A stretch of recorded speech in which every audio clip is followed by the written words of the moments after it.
আমি এখানে নিয়ে নিয়েছি দুটো ডিম, সাথে নিয়েছি একটি বাংলা সেমাইয়ের প্যাকেট। আসসালামু আলাইকুম, টুম্পা 7 থেকে আমি টুম্পা আছি আপনাদের সাথে। আমি এখানে নিয়েছি 1 কাপ বেশ কোরানো নারিকেল, সাথে নিয়ে নিয়েছি আমি 500 গ্রাম লিকুইড মিল্ক। এখন আমি দুধের ভিতর যে ডিমটা রেখেছি সেটা দিয়ে একসাথে একটু গুলিয়ে নেব। আজকে আমি আপনাদের সাথে শেয়ার করব রেশমি সেমাইয়ের রেসিপি। আসছে সামনে ঈদ, আপনারা চাইলে এই রেসিপিটি ঈদে অবশ্যই তৈরি করে নিতে পারেন। আমি দুধ আর ডিমটা একটু ভালো করে গুলিয়ে নেব। এই রেসিপিতে দুধ আর ডিমটা এভাবে গুলিয়ে নিয়ে সেমাইটা ভাজতে হয়, এটার আসল টেস্টটা এখানে আসে। আর আপনাদের হাতের কাছে যদি লিকুইড মিল্ক না থাকে, গরুর দুধ না থাকে, বাজার থেকে কিনা যে মিল্কটা থাকে ওইটা ব্যবহার করতে পারেন। আবার চাইলে 500 গ্রাম পানির সাথে 1 কাপ পাউডার মিল্ক দিয়ে গুলিয়ে নিতে পারেন। আমি এখানে সেমাইয়ের প্যাকেটটা ভালো করে একটু ভিতরে সেমাইগুলো ভেঙে নিচ্ছি। দেখুন আমি এটা কীভাবে ভেঙে নিচ্ছি, এটা হাত দিয়ে একদম ভেঙে ছোট ছোট গুঁড়া করে নিতে হবে। এটা ভেঙে আমি প্যাকেটের মুখটা একটু কেটে নেব।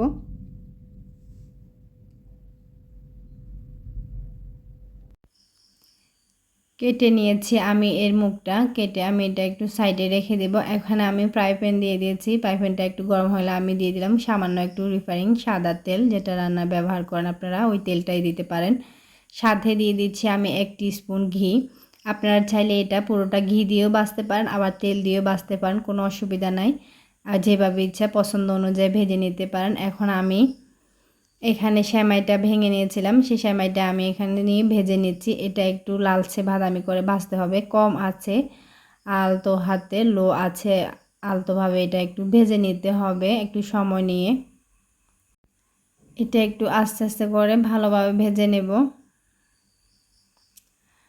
রেসিপিটি ভালো লাগলে লাইক, কমেন্ট, শেয়ার করবেন, সাবস্ক্রাইব করে চ্যানেলের পাশে থাকবেন, পাশে থাকা বেল বাটনটি অন করে রাখবেন। এতে করে আমি যখনই আমার চ্যানেলে ভিডিও আসবে তখনই আপনাদের কাছে এই নোটিফিকেশানটা পৌঁছে যাবে। যদি আপনাদের আমার ভিডিওগুলো ভালো লাগে অবশ্যই বেল আইকনটি অন করে রাখবেন। আর যদি ভিডিওটি ফেসবুক পেজ থেকে দেখে থাকেন সেক্ষেত্রে ফলো দিয়ে রাখবেন। আমি সেমাইটা ভালো করে ভেজে নিয়েছি, এটা একটু লালচে হয়ে এসেছে, বুঝতে পারছেন। আমার এখানে আলোটা পর্যাপ্ত দেখা যাচ্ছে কিনা বুঝতে পারছি না। এখন আমি এখানে দিয়ে দিব দুধ আর ডিম, যে ডিম আর দুধটা আমি মিলিয়ে রেখেছিলাম ওই ডিম আর দুধটা আমি এখানে দিয়ে দিলাম, দিয়ে আমি একটু হালকা নেড়ে ছেড়ে নেব।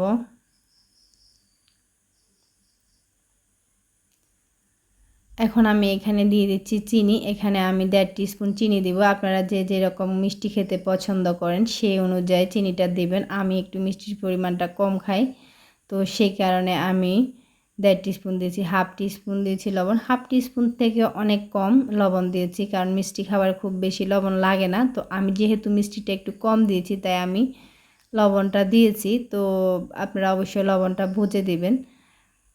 1 চিমটি পরিমাণ লবণ দিলে হবে। আর আমি দিয়ে দিলাম কোরানো নারিকেল, এটা ফ্রেশ কোরানো নারিকেল ছিল, এখানে 1 কাপ কোরানো নারিকেল ছিল। আমি নারিকেলটা দিয়ে দুধ, ডিম আর সেমাইগুলা একসাথে কিছুক্ষণ রান্না করে নেব। এটা রেশমি সেমাই, নাম জানি না কেন রেশমি সেমাই, তবে এটা দুধ আর ডিম দিয়ে এভাবে করতে খেতে ভালো লাগে। আমি এটা ট্রাই করি, আমার ফ্যামিলিতে এটা সবাই অনেক পছন্দ করে। তো আপনারা যদি খেয়ে থাকেন অবশ্যই আমাকে জানাবেন কমেন্ট করে। আর যদি না খেয়ে থাকেন অবশ্যই রেসিপিটি করবেন। এটা বিকালের নাস্তা হিসাবে বা ডেজার্ট হিসাবে সবসময় খেতে ভালো লাগে। এখানে আমি দিয়ে দিচ্ছি গুঁড়ো দুধ, 2 টিস্পুন আমি এখানে দিয়ে দিলাম গুঁড়ো দুধ। সাথে আমি দিয়ে দিব ঘি। এই ঘিটা অবশ্যই দেওয়ার চেষ্টা করবেন। এই রেসিপিতে যদি এই ঘিটা ব্যবহার না করেন তাহলে এর আসল টেস্টটা পাবেন না। যখন আমি দুধ আর ঘিটা দিয়ে একসাথে একটু নেড়ে ছেড়ে ভেজে নেব, এর ভিতরে একটু মাওয়ার একটা গ্রান আসে, একটু ক্রিমি ফ্লেভার আসে। তো সেক্ষেত্রে এখানে গুঁড়ো দুধ আর ঘিটা অবশ্যই দেওয়ার চেষ্টা করবেন। এই রেসিপির আসল টেস্টটাই আসে এটাতে। যদি না থাকে সেক্ষেত্রে স্কিপ করতে পারেন, তবে পারফেক্ট টেস্টটা হয়তো আসবে না। আমি চিনি কম খাই, কিন্তু এতটাও কম খাই না যে খুব বেশি কম হয়ে গেছে মিষ্টি, যার কারণে আমি আরও 1 চামচ চিনি এখানে অ্যাড করে দিয়েছি। স্বাদ অনুযায়ী মিষ্টি তো খেতে হবে, এত কম মিষ্টি তো আর হয় না। তো সেক্ষেত্রে আমি আরেকটু চিনি দিয়েছি, আপনারা আপনাদের স্বাদ বুঝে দেবেন। এখন আমি এই সেমাইগুলা একটু নেড়ে ছেড়ে ভেজে নেব। মনে হচ্ছে যে এটা একটু আঠালো, না এটা আরও নাড়াচাড়া করতে করতে নামানোর সময় এটা অনেকটা ঝরঝরে হয়ে যাবে, যেহেতু আমি এটা ভেজে নিয়েছি কড়া করে। তো আমি এটা নেড়ে ছেড়ে সুন্দর করে ভেজে নিয়েছি। একটু সময় নিয়ে আস্তে আস্তে করে ভাজতে হবে। আমার এটা হয়ে গেছে, আমি এখন এটা নামিয়ে নিচ্ছি। একটু ঠান্ডা হতে এলে এটা আরও ঝরঝরে হয়ে যাবে। দেখুন এটা কতটা ঝরঝরে হয়েছে। তৈরি হয়ে গেল আমার সেমাই রেসিপি। রেসিপিটি যদি ভালো লাগে অবশ্যই বাসায় তৈরি করবেন। এতক্ষণ ভিডিওটি দেখার জন্য ধন্যবাদ। দেখা হবে পরবর্তী অন্য কোনো রেসিপিতে।